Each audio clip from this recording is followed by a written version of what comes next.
El Dios de la Edad Media, Jacques Le Goff, conversaciones con Jean-Luc Poutier. Capítulo 3. La sociedad medieval y Dios. El Dios de los cristianos, usted lo ha recordado, es un Dios personal. Al mismo tiempo, las diversas concepciones o representaciones de Dios que ha evocado parecen expresar un estado de la sociedad. Una sociedad impregnada hasta tal punto por el cristianismo que recibió el nombre de cristiandad medieval. ¿Cuáles eran los rasgos característicos de esa sociedad? Jacques Le Goff. El Dios de los cristianos se instala en una sociedad que sale de la antigüedad tardía para entrar en un sistema que es a la vez económico, político e ideológico, el sistema feudal. Se ha mantenido la expresión, aunque los historiadores ya no crean en la importancia central del feudo. El sistema feudal se basa económicamente en la posesión de la tierra y en el derecho a recaudar cierto número de tasas. Esto genera una jerarquía social y una jerarquía de poderes. En la base se encuentra la masa de los laicos, que son en un 90% campesinos. Una parte de ellos, en la Alta Edad Media, digamos que hasta el siglo XI, no es libre. Existen todavía esclavos y sobre todo siervos, y las manumisiones liberan a la gran mayoría de esta base social laica. Luego están los señores, que son a la vez los propietarios, los explotadores y los beneficiarios de la tierra y de los productos económicos en general. Ellos son los señores de los laicos. A su lado y por encima de ellos se estructura una jerarquía política esencialmente en dos tipos de gobierno: los gobiernos urbanos, con magistrados urbanos, y los gobiernos que poco a poco, a partir del siglo XI y sobre todo del siglo XII, adoptan un aspecto estatal y engendran las monarquías, fundamentalmente la inglesa, la francesa y la castellana. Por último, aparte, los clérigos forman la Iglesia, principal poder dominante de la Edad Media y de la sociedad feudal, que vigila, controla y asegura el dominio de Dios sobre el conjunto de la población y más especialmente de los laicos. Un caso particular es el del Imperio, el Sacro Imperio Romano Germánico, sucesor, como su nombre indica, del Imperio Romano Cristiano. Su jefe, el emperador, es en teoría superior a todos los demás reyes y príncipes de la cristiandad, y en esas condiciones disfruta de relaciones especiales con Dios. En la práctica, su autoridad se encuentra enseguida limitada territorialmente al mundo germánico y, en cierta medida, a Italia. E incluso en ese espacio sus poderes son cada vez más discutidos. ¿Cuál es el lugar de Dios en ese sistema? Dios es un señor e incluso el señor por excelencia. Su denominación normal en ese mundo en el cual, durante mucho tiempo y en todo caso entre el clero se habla siempre latín, es Dominus Deus, el Señor Dios. Lo que dará cuando se desarrollen las literaturas en lenguas vernáculas, en la lengua que se estaba convirtiendo en el francés, Dame Dieu, como por ejemplo en la chanson de Roland. A este respecto, quisiera señalar que el Dios de los cristianos no recibió ningún nombre, a diferencia del de los judíos, Yahvé, y del de los musulmanes, Allah. El Dios de los cristianos se llama Dios, Deus.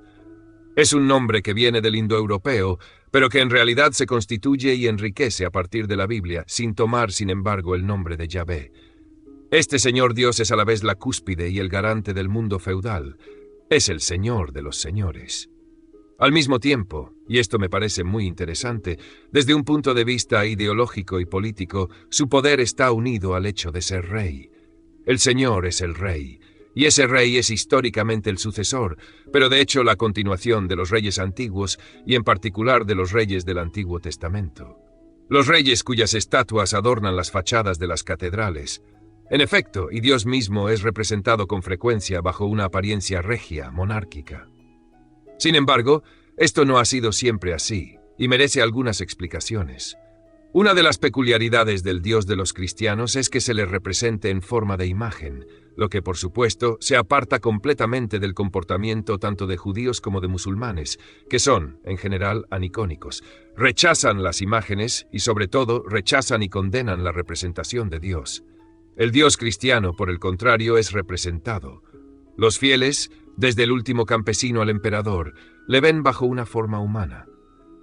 En mi opinión, nunca se insistirá bastante en la importancia de la decisión de Carlomagno, con ocasión del Segundo Concilio de Nicea en el año 787, de aceptar las imágenes en el cristianismo latino, manteniéndose a igual distancia de dos situaciones extremas, la destrucción de las imágenes, iconoclasmo, y en el otro extremo, la adoración, el culto a las imágenes, iconodulía.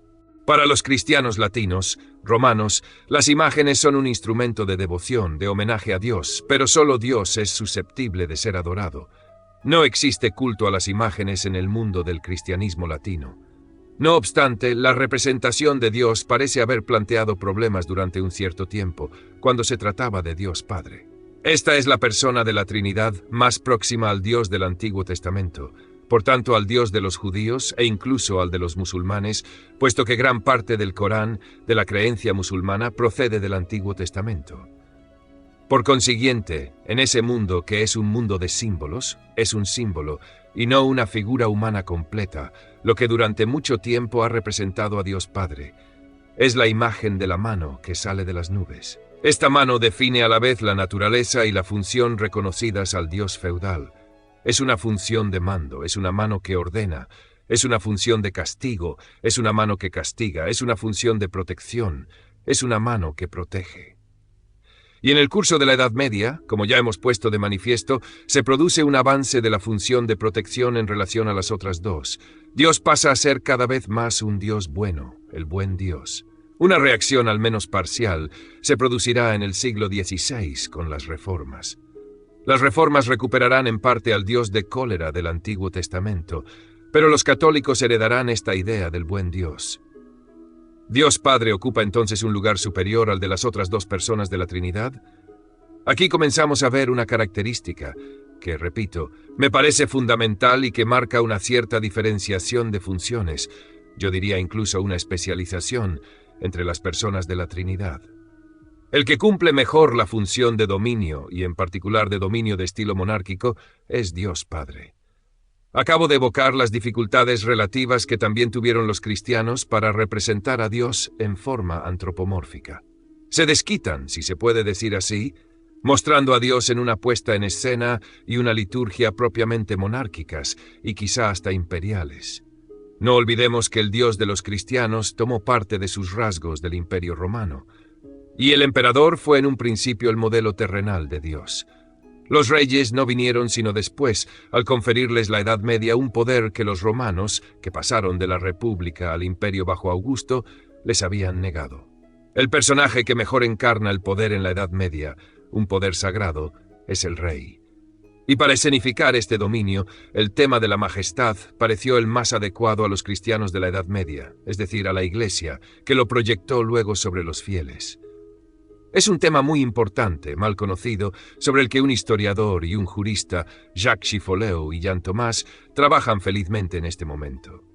Los medievalistas han descuidado en general este fenómeno y no se han fijado en que el tema de la majestad se había instalado poderosamente en el sistema feudal, al que parece a priori extraño. También ahí nos remontamos a la antigüedad, pues es en la ideología y en las prácticas imperiales donde comienza todo. La majestas es la atribución de un carácter sagrado a la cabeza de la jerarquía política. Una lex de majestate fue proclamada por el emperador Augusto, y este introdujo entonces en la ideología y en la práctica políticas una noción muy importante, pues es de naturaleza sagrada. La iconografía cristiana reforzó esta idea porque correspondía a una actitud estereotipada de personajes sentados. Iba a hacer un mal juego de palabras, majestuosos. Y esta majestad será atribuida más particularmente a Dios en un papel que se vuelve cada vez más importante en el curso de la Edad Media, el de juez. El juez, dotado de poder de decisión, conduce los debates, decide en una asamblea, sentado en esa postura y por tanto con un aire de majestad. Esta actitud es la más frecuente en las representaciones de Dios Padre en la Edad Media. El Cristo, es decir, el Hijo, se beneficia también de esa postura de majestad, especialmente porque es Él quien vendrá, al final de los tiempos, a presidir el juicio final. Lo que no obstante me parece muy revelador y muy apropiado para mostrar la gran complejidad del monoteísmo cristiano de la Edad Media, es que a partir del siglo XI a Cristo se le representará, se le rezará y se le considerará muy especialmente bajo el aspecto de la humildad y el sufrimiento. Ciertamente, desde los inicios del cristianismo, la encarnación de Cristo es el hecho fundamental. Pero durante mucho tiempo, y también en la Edad Media, el Cristo encarnado, el Cristo crucificado será sobre todo el Cristo resucitado, el Cristo vencedor de la muerte, capacidad que hereda de algunas divinidades antiguas. Ahora bien, a partir del siglo XI y especialmente en el siglo XIII y todavía más en el siglo XIV, Cristo es ante todo el Cristo de la pasión, el Cristo del sufrimiento. Ese será el tema del Ecce Homo que ya hemos evocado. El Cristo de final de la Edad Media es por tanto un Dios ambivalente. Es el Dios en majestad del juicio final y también el Dios crucificado de la pasión. ¿Qué relación mantenía la justicia de los hombres con ese juicio divino? Los hombres y las mujeres de la Edad Media estaban convencidos de que si Dios dejaba a veces que Satanás, o simplemente la naturaleza depravada de los hombres, sembraran el desorden sobre la tierra, también introducía medidas de orden. Las dos grandes virtudes cristianas para los hombres y mujeres de la Edad Media, y que son en primer lugar atributos de Dios, son la justicia y la paz. En tanto que representantes de Dios en la tierra, los príncipes y más particularmente los reyes, se esforzarán por hacer reinar la justicia y la paz. El ejemplo más glorioso es el de San Luis, gran justiciero y gran apaciguador. Sin embargo, en el dominio de la justicia, la principal intervención divina en la época de la Alta Edad Media era el juicio de Dios. Para obtener la prueba de culpabilidad o inocencia de un acusado, éste era sometido a ciertas pruebas. Estas podían consistir, por ejemplo, en el contacto con un objeto de metal incandescente que el sospechoso cogía en sus manos, quedando exculpado si no se quemaba o condenado en el caso contrario. Una forma especialmente adaptada a las costumbres de los guerreros paganos recién convertidos fue el combate singular. Esta institución dio lugar a un verdadero comercio. Los acusados, en particular las mujeres, que querían probar su inocencia en un combate singular contra su acusador, recurrían a guerreros, muy frecuentemente mercenarios que lograban riqueza y notoriedad al ponerse de manera victoriosa al servicio de acusados físicamente débiles. Dios daba a esos guerreros la fuerza que les hacía vencer si la causa que defendían era justa. Ese tipo de justicia que tendemos a denominar bárbara despertó poco a poco la hostilidad de los hombres y mujeres de la Edad Media y sobre todo de la Iglesia. En su lugar, se establecieron instituciones y métodos judiciales que parecían más convincentes, más justos, y manifestaban intervenciones divinas más refinadas en el ejercicio de la justicia terrena.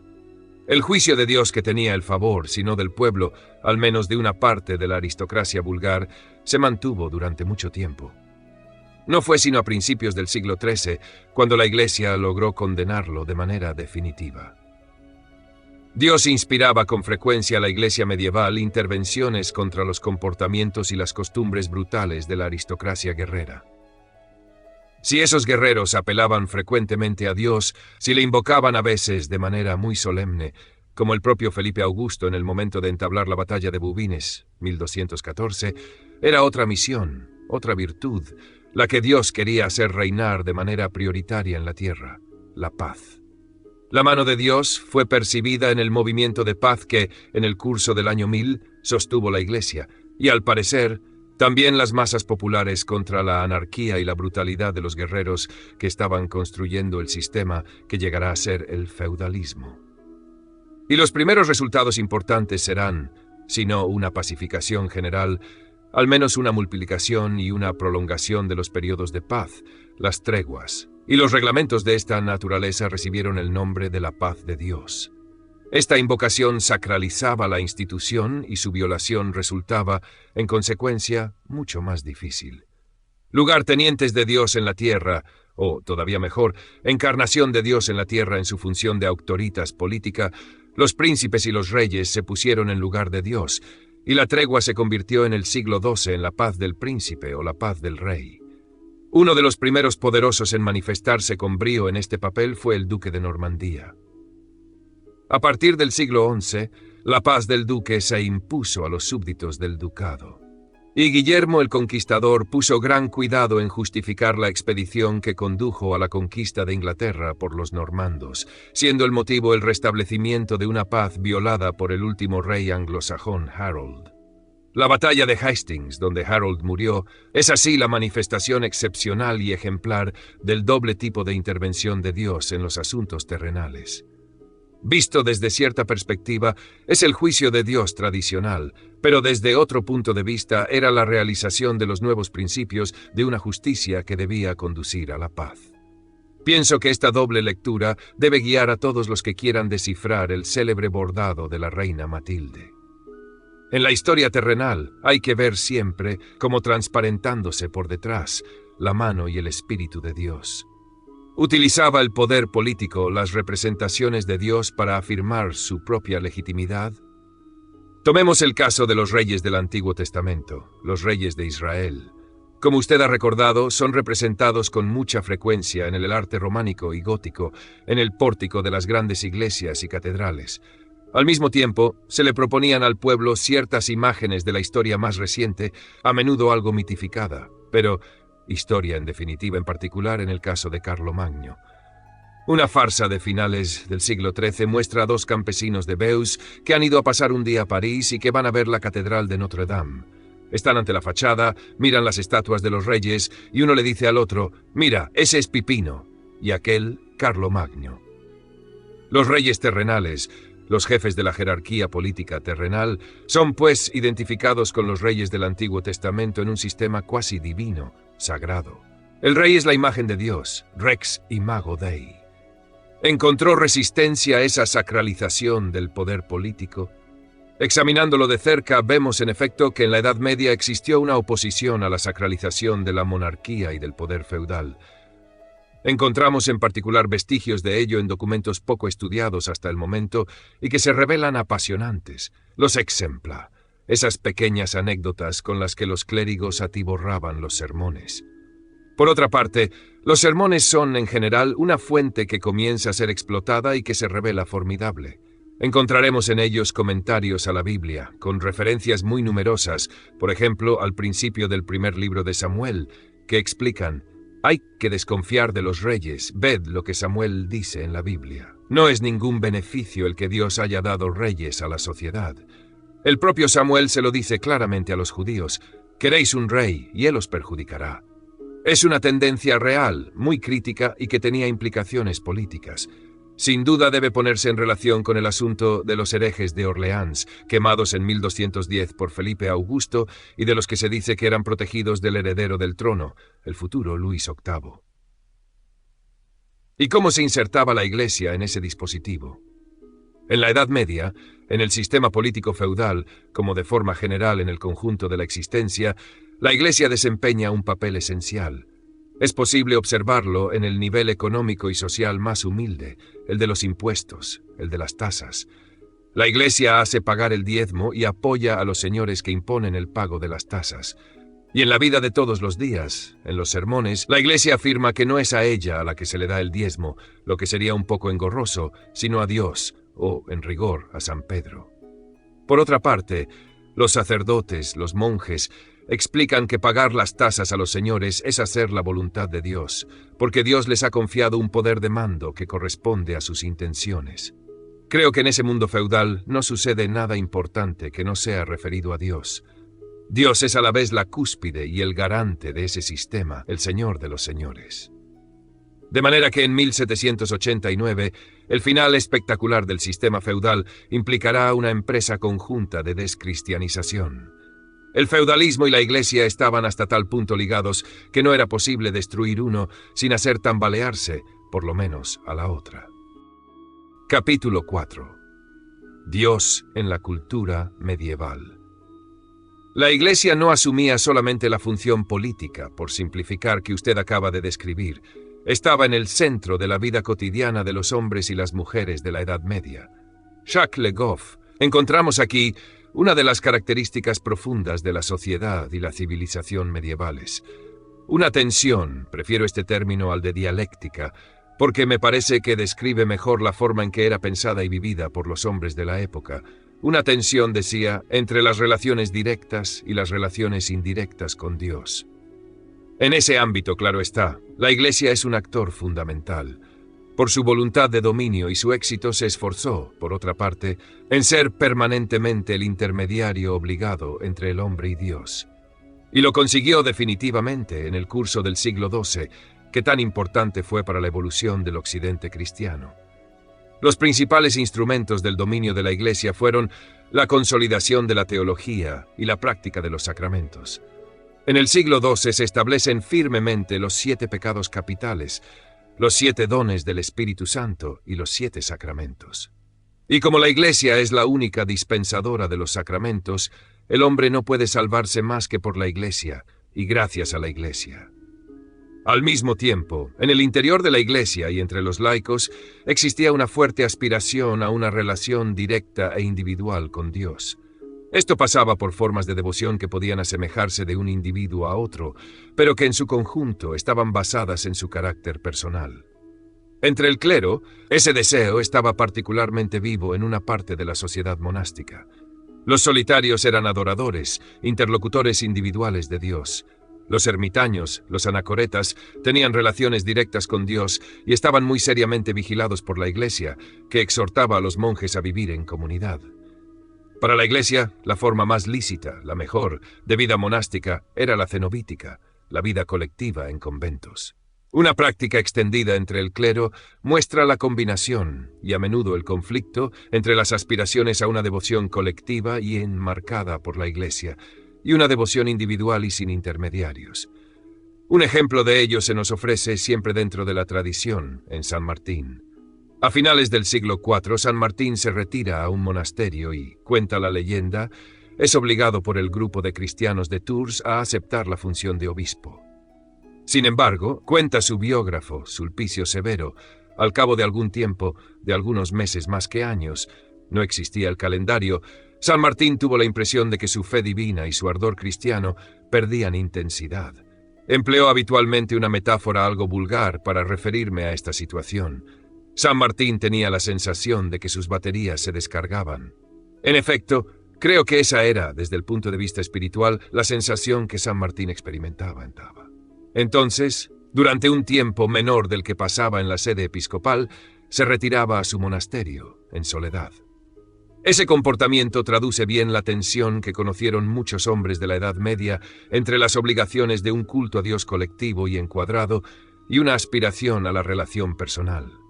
El problema, sobre todo para los clérigos, era que ese deseo de relación directa con Dios es una de las puertas de la herejía. Encontramos esta conducta a los San Martín en San Francisco de Asís. Lo que Francisco practicaba y recomendaba a sus hermanos era alternar periodos de apostolado entre los hombres en la sociedad y periodos de retiro. Dejó textos en los que prescribe no un retiro individual, sino un retiro a 2, continuando así en sus ermitas la costumbre de desplazarse de 2 en 2. Existe un conflicto en la Edad Media entre el Dios que es venerado colectivamente y el que se revela al hombre o a la mujer en soledad. Junto a esta percepción personal inmediata y sensible existían otros medios de conocer a Dios. Existía también, al menos para una minoría, la posibilidad e incluso la obligación de un conocimiento más sabio de Dios. A este respecto, el cristianismo bizantino sin duda había dado ejemplo, pues la ciencia de Dios surgió allí muy pronto. En Occidente, la especialización de un saber relativo a Dios fue tardía.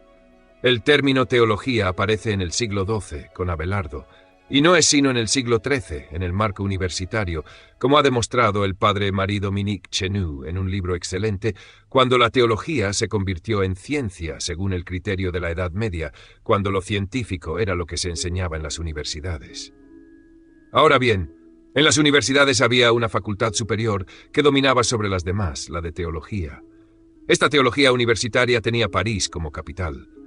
En otros lugares, lo más importante era con frecuencia esa facultad de propedéutica que se denominaba la Facultad de Letras, aparte de las 2 facultades especializadas, la de Derecho, cuyo centro principal era Bolonia, y menos frecuentemente la de Medicina. La ciencia de Dios, la teología, se convierte, hablando con propiedad, en una ciencia reconocida en el marco de la constitución de la escolástica, y por consiguiente la ciencia de Dios apelaba a la razón. Nada tiene de sorprendente desde el momento en que está fuertemente marcada por el movimiento más espectacular del pensamiento en la enseñanza universitaria del siglo XIII, la invasión de Aristóteles. El filósofo griego que, aun siendo pagano, cree en la existencia de un Dios intelectual, se presta muy bien a la elaboración de una teología cristiana. En ese marco, Dios es a la vez la cima, la fuente y el fin de un gran esfuerzo intelectual. Anselmo de Canterbury, circa 1033, circa 1109, dio la definición clásica de la fe como aspiración a Dios por la inteligencia, fides quaerens intellectum. Esta teología de carácter racional, fuertemente marcada por Aristóteles, se confronta también con la otra gran influencia intelectual del siglo XIII, la del comentarista árabe Averroes. Averroes racionaliza a Dios y, en particular, se pregunta por la existencia de una doble verdad. Parte de la constatación de que la verdad alcanzada por procedimientos puramente humanos y racionales y la verdad enseñada por la fe y la religión, término que no existía en la Edad Media y que no aparecerá sino en el siglo XVIII, pero que designa todo un conjunto de prácticas, pueden entrar en conflicto. Y mientras que la Iglesia afirma que, en ese caso, la verdadera es la verdad religiosa, Averroes habría sostenido, según sus adversarios, que ambas verdades pueden coexistir. En realidad, Averroes trata de resolver esta contradicción respetando la primacía de la verdad religiosa.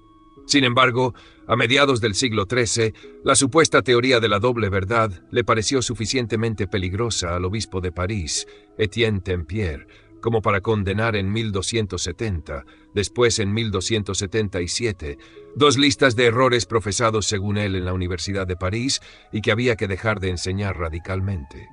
Y la mayoría de esos errores eran de naturaleza averroísta. A partir de finales del siglo XIII, ese movimiento, sobre todo universitario al comienzo, se extenderá ampliamente a la sociedad. La razón, más o menos desacreditada bajo sospecha a través de Averroes, es puesta bajo el Celemín. Este movimiento se conjuga con una fortísima corriente mística y da nacimiento a una nueva ciencia de Dios, mucho más instintiva y sensible, como en la escuela renana, cuyo gran teólogo es el maestro Eckhart. Paralelamente se difunde un misticismo que ya había existido en el mundo benedictino y que había producido en el siglo XII una figura muy original, la de Hildegarda de Bingen. Pero ese misticismo se desarrolló especialmente a partir del siglo XIII y producirá en el XIV monjas que querrán introducir a Dios en los gobiernos de la sociedad cristiana y en lo que hoy denominaríamos la política. Las predicadoras de ese Dios politizado fueron esencialmente Brígida de Suecia y Catalina de Siena. ¿Cuál era el lugar que correspondía a la Biblia en esa reflexión teológica? El Dios de los teólogos de la Edad Media era, por supuesto, el Dios de la Biblia. Su parte propiamente cristiana, el Nuevo Testamento, introducía a Jesús, el Hijo de Dios. El Dios del monoteísmo procedía del Antiguo Testamento. Era, sin embargo, muy diferente del Dios de los judíos, y por otra parte, el nombre de Yahvé no había sido retomado por los cristianos. Frente a la Biblia, el cristianismo tiene de particular que no es una religión de la repetición, del saber perfecto. Muy pronto añadió comentarios a las Escrituras. La teología escolástica salió de los comentarios a la Biblia. El nombre de la ciencia de Dios, antes de que se instale el de teología, muestra ese vínculo estrecho entre las Escrituras y la teología. Es la sacra página, ejercicio que es una de las características fundamentales de las sociedades cristianas. Estas no se atienen a una lectura pura y simple de los textos sagrados, sino que elaboran una interpretación. Por medio de esta exégesis, el Dios de los cristianos de la Edad Media deviene un Dios histórico, un Dios cuya visión evoluciona y cambia con el curso del tiempo. En esta lectura de la Biblia aparece la tensión entre una lectura literal del texto sagrado y una lectura interpretativa que combinaba un sentido alegórico, un sentido histórico y un sentido anagógico. La anagogía refiere los datos del texto bíblico al cumplimiento de los tiempos, es decir, a una perspectiva escatológica. La exégesis bíblica medieval definió los 4 sentidos de la Escritura, a los que el cardenal de Lubac ha consagrado un libro excelente. La tensión principal se sitúa entre el sentido literal y los demás. Es relevante que la exégesis cristiana occidental haya logrado mantener esta tensión y hacer a la vez una historia de Dios, un relato de Dios, un sentido de Dios y una demostración de la acción divina en el universo y en el hombre que puede evolucionar con el paso del tiempo. Así, el Dios de los cristianos de la Edad Media era eterno, pero no inmóvil. ¿Es en esto en lo que difiere principalmente del Dios de los judíos? El alejamiento entre Yahvé y el Dios de los cristianos fue progresivo. El paso de la sacra página a la teología, sobre todo en el siglo XII, pero también en el siglo XIII, fue ocasión de encuentros y discusiones entre doctores cristianos y rabinos. En aquel período todavía se habría podido desarrollar un diálogo pacífico y fructífero entre el Dios de los judíos y el Dios de los cristianos, pero la historia no marchó en ese sentido. El diálogo interreligioso del siglo XX no es sino el endeble heredero de aquel efímero encuentro. El Dios de los judíos fue cada vez más, para los cristianos, no el Yahvé del Antiguo Testamento, sino el Dios del Talmud. Y el conflicto se centró más en la Virgen que en el propio Dios, pues ciertos textos del Talmud presentaban a la Virgen bajo un aspecto puramente humano, pero de una forma injuriosa, casi como una prostituta. La reacción de los cristianos devotos fue viva. San Luis y Blanca de Castilla organizaron en 2 ocasiones un juicio al Talmud y lo hicieron quemar públicamente. Así, el Dios de los judíos subió a la hoguera. Junto a la consolidación de la teología, ha mencionado los sacramentos como el otro instrumento de dominación de la Iglesia. Era muy difícil para los hombres y las mujeres de la Edad Media, insisto en este punto, tener un contacto directo con Dios fuera de la mediación de la Iglesia. Es pues a través de ella como muchos cristianos y cristianas buscaron un acceso a Dios vivido como algo verdadero e individual. La Iglesia, para satisfacer esta aspiración sin renunciar a sus privilegios y su dominio, modificó el sistema de los sacramentos, que tenía la ventaja de hacer obligatoria su intervención al facilitar una relación directa del bautizado con Dios. Antes de ser una clave de salvación, el bautismo era una acreditación ante Dios. Y la institución de la confesión auricular anual en 1215 aseguró y profundizó a través del confesor el contacto directo entre el penitente y Dios. Un ejercicio espiritual aseguraba además un equilibrio entre las relaciones directas y las relaciones indirectas del hombre de la Edad Media con Dios. Es la oración. Ejercicio esencial. Las representaciones más antiguas de los cristianos son las de hombres en oración. La oración tiene un lugar esencial en las reglas monásticas y en la liturgia cristiana, y Dios tuvo un lugar dominante en la oración. Una oración adquirió tal importancia que fue integrada en la liturgia de la misa, el Pater Noster. La promoción de la Virgen, casi como cuarta persona de la Trinidad, fue sancionada por la promoción del Ave María. El culto al Espíritu Santo se expresó mediante el canto el Beni Creator.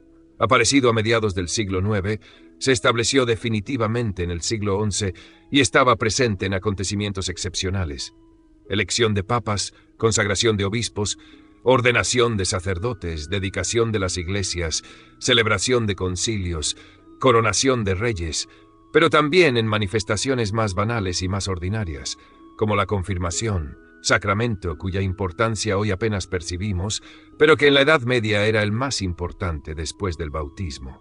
Sin embargo, el deseo de un contacto directo con Dios no fue satisfecho más que parcialmente por la oración, que la Iglesia también controlaba y cuyo modelo se encargaba de proporcionar a los fieles. Incluso Santo Domingo redactó un tratado ilustrado mostrando la sucesión de gestos ortodoxos en la oración. Otro medio utilizado por la Iglesia para mantener su situación de privilegio entre Dios y el fiel fue, durante mucho tiempo, hacer que Dios hablara en latín. Cuando los valdenses desde el siglo XII quisieron leer la Biblia en una traducción en lengua vernácula, fueron condenados, aunque sus creencias y prácticas eran en conjunto muy ortodoxas. En realidad, los cristianos y las cristianas de la Edad Media parecen haber sufrido más o menos una frustración respecto de Dios, y es probable que ese sentimiento de frustración fuera una de las condiciones favorables para el nacimiento de la Reforma, en la que muchos creyeron encontrar un acceso más auténtico y más directo a Dios. ¿En qué se basaba la creencia de aquellos hombres y mujeres? En la fe. Los textos, las manifestaciones artísticas de la Edad Media están profundamente impregnados de la afirmación de la fe. Sin embargo, desde los teólogos al más simple fiel, la definición de fe era difícil. El Dios de la Edad Media seguía siendo un Dios misterioso. San Luis pregunta a los miembros de su círculo sobre su creencia, sobre la naturaleza de su fe, y ni el rey ni sus amigos consiguen ser precisos. Al lado de la fe, más claras, más decisivas, se encontraban las manifestaciones terrenales de Dios. Los hombres y las mujeres de la Edad Media escrutaron atentamente todos los signos, desde los signos naturales, entre los que se encontraban en primer lugar los cometas, hasta los menores acontecimientos extraordinarios, o más bien excepcionales. Los milagros constituían para los hombres y mujeres de la Edad Media un tipo de signo, una categoría de acontecimientos que manifestaban la existencia de Dios con más claridad que todas las pruebas que los teólogos se esforzaban sin gran éxito por aportar. El milagro es el beneficio extraordinario que un hombre o una mujer recibe de Dios. Dios tiene el monopolio del milagro. Ciertamente, para realizar ese milagro recurría, en general, a los hombres que le estaban particularmente unidos y consagrados, los santos. El Dios de la Edad Media es un gran hacedor de milagros. Contrariamente a las ideas comúnmente difundidas, la Iglesia nunca se mostró muy favorable a admitir los milagros, aparte de los realizados por Dios o Jesús en la Biblia. La creencia en los milagros planteó algunas dificultades, sobre todo entre las personas instruidas, cuando se desarrolló, sobre todo en el siglo XIII, también en esto siglo bisagra, una noción cristiana de la naturaleza, por una parte, y un mayor recurso a los argumentos de la razón, por otra. En los primeros siglos del cristianismo, el Dios cristiano había vuelto a poner a la naturaleza en su sitio. Era su creación y su criatura, y estaba desacralizada. Ya no estaba poblada de dioses, ya no era todopoderosa. En los siglos XI y XII, las relaciones de esta naturaleza cristiana con Dios fueron precisadas. Dios conservaba su poder de ir, mediante el milagro, contra las leyes de la naturaleza. Precisamente Dios había dado a la naturaleza sus leyes. Había sacado el mundo del caos, y la naturaleza era uno de los grandes principios de orden y regularidad que había dado al universo. Al dar esas leyes a la naturaleza, él mismo se había atado a ellas, y debía ser el primero en respetarlas. Concretamente, la solución fue que Dios no ejecutó milagros cambiando las leyes de la naturaleza. Se limitó a manifestar su poder sobre ella esporádicamente. Los milagros son intervenciones puntuales, y la colaboración de los santos en su realización les da un cierto carácter humano. Por otra parte, el número de milagros disminuía. Pedro el Venerable lo constata en la primera mitad del siglo XII y atribuye esta restricción divina a los pecados de los hombres. La multiplicación desenfrenada de reliquias, productoras de fervor y de riqueza, suscitó una de las principales formas de crítica racional en la Edad Media. La Iglesia quiso también poner freno al comercio de reliquias. La compra a precio de oro por parte de San Luis de la corona de espinas de Cristo, guardada en prenda por mercaderes venecianos acreedores del emperador de Constantinopla, su poseedor, es un espectacular ejemplo de ello, y a su robo, delito sagrado estudiado por Patrick Geary. El abad benedictino Guibert de Nogent, circa 1055, circa 1124, escribió, entre 1116 y 1119, un tratado sobre la distinción que hay que realizar entre las verdaderas y las falsas reliquias, de Sanctis et Eorum Pignoribus. Lo más interesante es sin duda que la Iglesia procedió a una ordenación del dominio de lo milagroso que había proliferado en el desorden. En el prólogo de sus Otia Imperialia, a principios del siglo XIII, hacia 1214, Gervais de Tilbury distingue, en materia de lo sobrenatural, tres tipos de fenómenos extraordinarios. Frente al milagro divino persiste el binomio Dios-Satanás, bien y mal, siendo el mal, recordémoslo, tolerado por Dios para el castigo o la advertencia de los hombres. Aparece, sin embargo, una noción nueva, lo mágico. Prosiguiendo su criba racional de las manifestaciones paganas, la Iglesia reagrupa lo que llamaríamos supersticiones, en particular en el medio rural, bajo la dirección de Satanás. Lo más nuevo e importante es, sin embargo, que en ese siglo, en el que muy a menudo las oposiciones binarias ceden el lugar a nuevos sistemas ternarios, la Iglesia introduce la categoría de lo maravilloso. Lo maravilloso era lo raro, lo excepcional, lo extravagante, que parecía un milagro, pero que, observado más de cerca, en esa época en que se formaban ciertos métodos de análisis que estamos tentados de denominar científicos, pertenecía de hecho a la realidad natural. Así nació una categoría llamada a tener un gran porvenir, las maravillas de la naturaleza, que limitaban por una parte la omnipotencia divina de hacer milagros, pero que por otra testimoniaban su creatividad, iba a decir su imaginación, en la génesis de la naturaleza. Los Otia Imperialia, Diversiones para un emperador, compuestos para Otón IV, no son muy conocidos, aunque tuvieron no obstante mucho éxito. Igual que la Expugnado Ibérnica y las Maravillas de Irlanda del galés Guirao de Barry, 1146-1223. Son compilaciones de maravillas, con frecuencia maravillas naturales, que proporcionan importantes documentos a los etnólogos. Seguía habiendo un lugar para el hombre en una sociedad hasta tal punto impregnada de Dios. Fuera de esos nexos entre la estructura y el funcionamiento de la sociedad y Dios, aparece otro aspecto evidentemente interesante del papel de Dios en la sociedad medieval. ¿Cómo se define el hombre frente a Dios? Por supuesto, debemos buscar, como siempre, en la Biblia, en el libro, los orígenes, y no cronológicos, al menos ideológicos, de este problema, y observar la forma en que esas referencias han evolucionado en el curso de la historia. Así, en la Biblia, el hombre aparece en el Génesis. En la primera imagen es la creación paternal de Dios. Ese Dios del Génesis está satisfecho de su obra, está satisfecho de su creación, está en un primer momento satisfecho también del hombre. Quiere prodigarle tantos favores como puede, y a este respecto le hará dos. Primero, no quiere dejarle solo, le dará pues una compañera que sacará de su cuerpo y luego le asociará a su creación.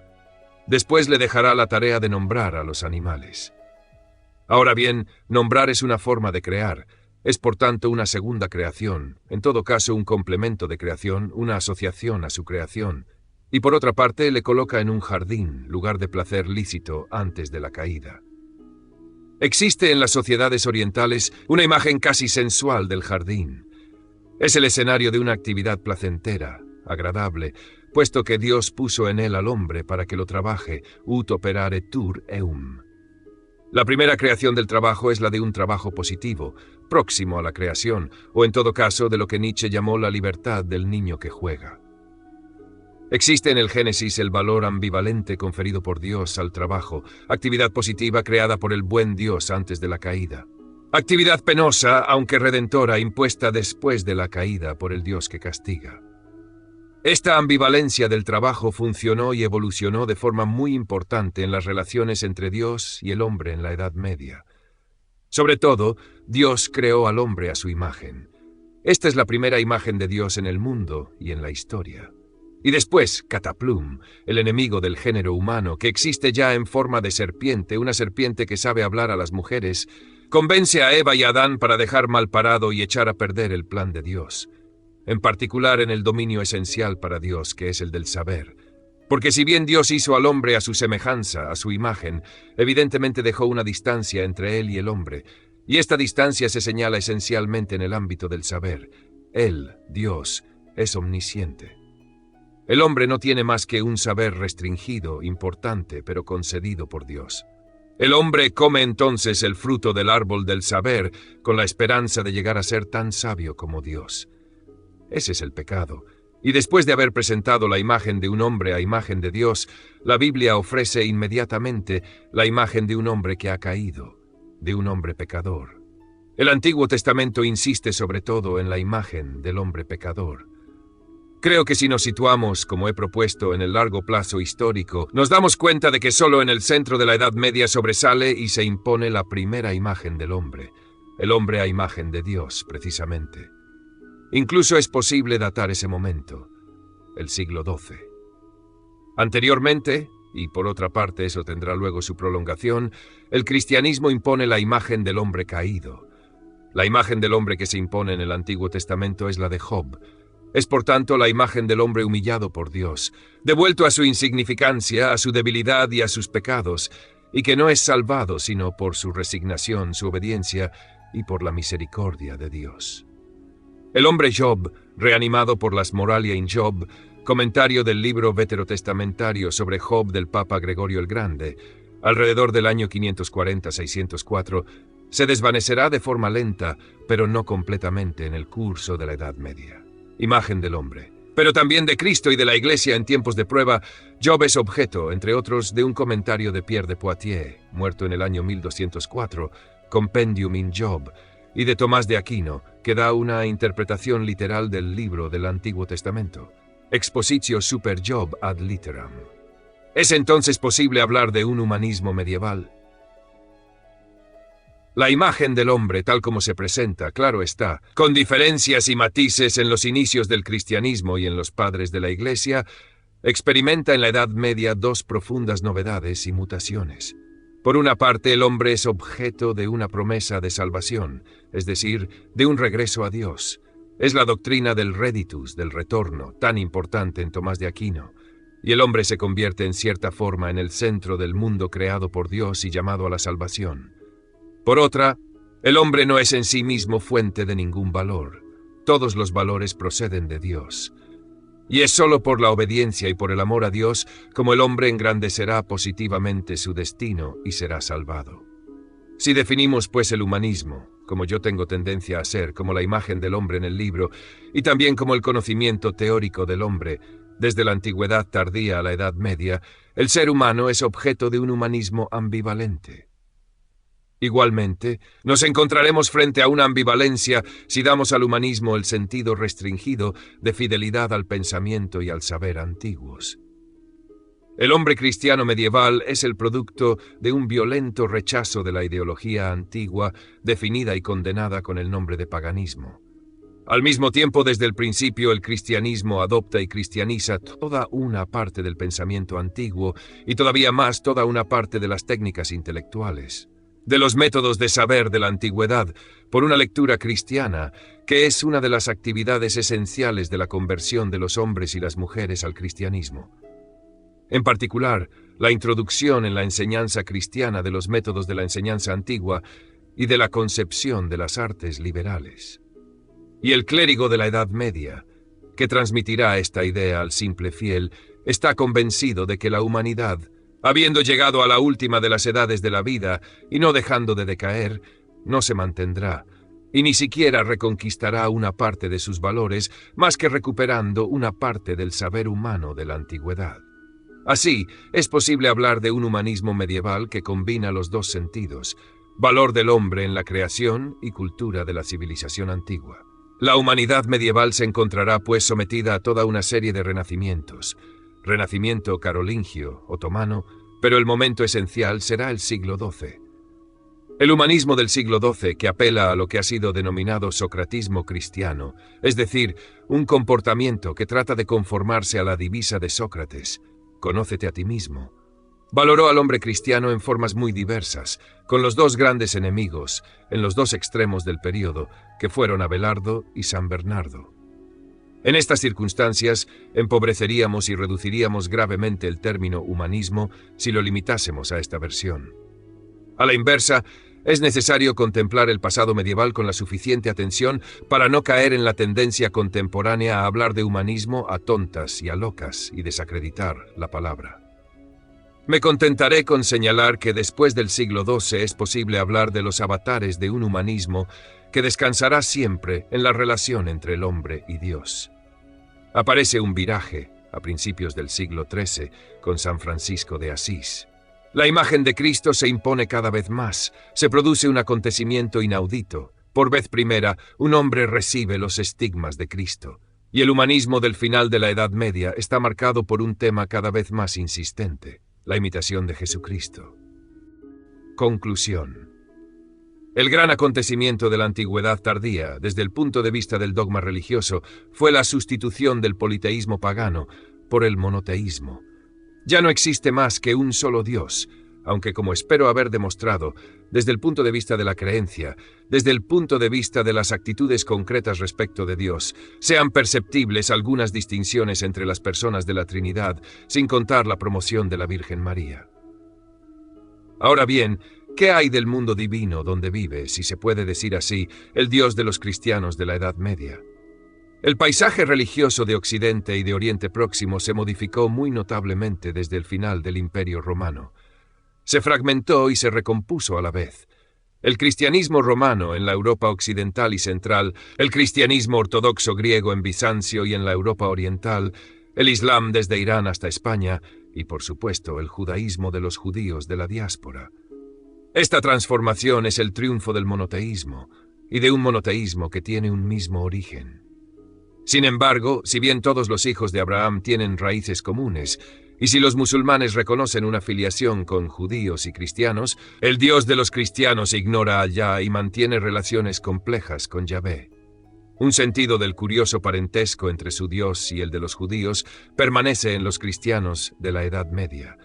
Aunque surja una hostilidad hacia los judíos, aunque se produzca un alejamiento creciente de las dos ramas de lo que se había podido llamar judeocristianismo, y aunque aparezca entre los cristianos la acusación de deicidio contra los judíos, a causa de la crucifixión de Jesús que se les imputa a ellos y no a los romanos.